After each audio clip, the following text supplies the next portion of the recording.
নমস্কাৰ বন্ধুসকল, আমাৰ তাত বানপানী আহি গ'ল। যিটো বানপানী আহিলে মানে এতিয়া বহুত অসুবিধা, ধান কাটি শেষ হোৱাই নাই। আৰু ইফালে মানে যিমানখিনি পানী দেখা পাইছে এইবিলাকত চব ধানৰ খেতিয়ে হয়। কেইটামানে ধান পানী নিশ্চয় পানী তলত গৈছে চাগে ধান, কিন্তু আমি এতিয়া বৰ্তমান ঘৰত নাই। আৰু এইখিনি হোৱা দোৱা লাগি গ'ল মানে ধান কাটোতে। আমাৰ ঘৰ মানে আজি মানে আমি ঘৰত এটাও নাই, তাই ককা আমি বাহিৰতে আছোঁ বৰ্তমান। এইজনী হৈছে আমাৰ ভণ্টি,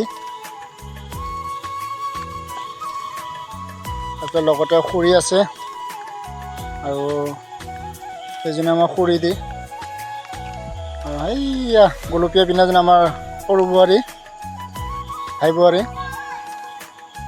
এইবাৰ সেইখিনি ধানৰ গুটি মানে জমা কৰি আছে। মানে বৰষুণ পৰি আছে, সেইটো মানে ধানখিনি শুকাব অসুবিধা পোৱা নাই। আৰু মই এই ধানৰ লাচিটো যে ক'লা ক'লা মানে আধা পকোঁতে মানে ধানটো পৰি গ'ল। এনেকৈ পৰিলে মানে ধানবিলাক বহুত নষ্ট হয়। যেতিয়া গাখীৰ লাগি থাকিলে মানে ধানটো যদি পৰি যায়, সেইখিনি ধানটো মানে আৰু চাউল নধৰে, চব পচি যায়গৈ। আৰু কাটোতেও বহুত অসুবিধা হয়, নাৰাখোপা গেলি যায় যে, গেলি মানে বহুত অসুবিধা হয় ধান কাটিব। আৰু পৰি থকা ধান কটা মানে বহুত কষ্ট লাগে। মানে ধানখিনি কাটি আগবাঢ়িব নোৱাৰে, কঁকালো লাগে। আৰু যিহেতু জানেইচোন সেই সময়ত ৰ'দ কেনেকৈ দিয়ে।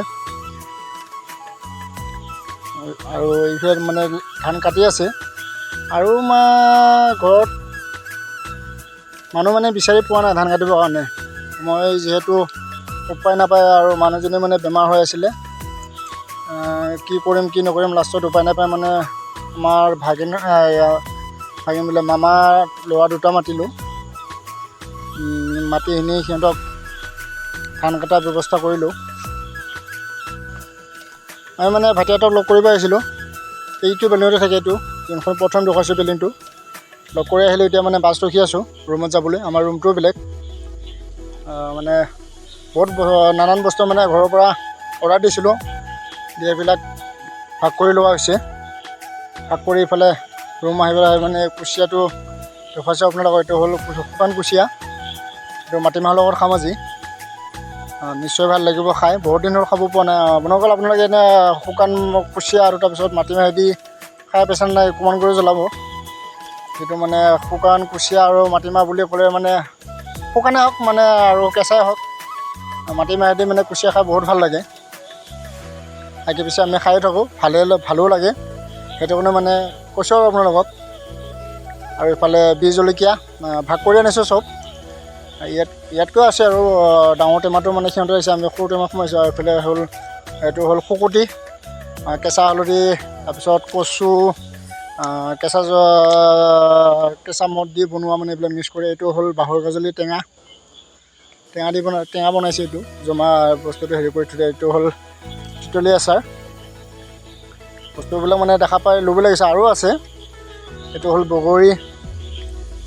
বন্ধুসকল, নিশ্চয় অলপ হ'লেও মুখত পানী আহিছে চাগে আচাৰবিলাক দেখা পায়। মইতো মানে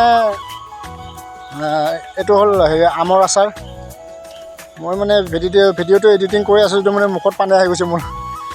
আপোনালোকক কেনেকৈ লাগিছে, অলপ হ'লেও নিশ্চয় লোভ লাগিছে চাগে দেখা পায় বস্তুটো। এইটো হ'ল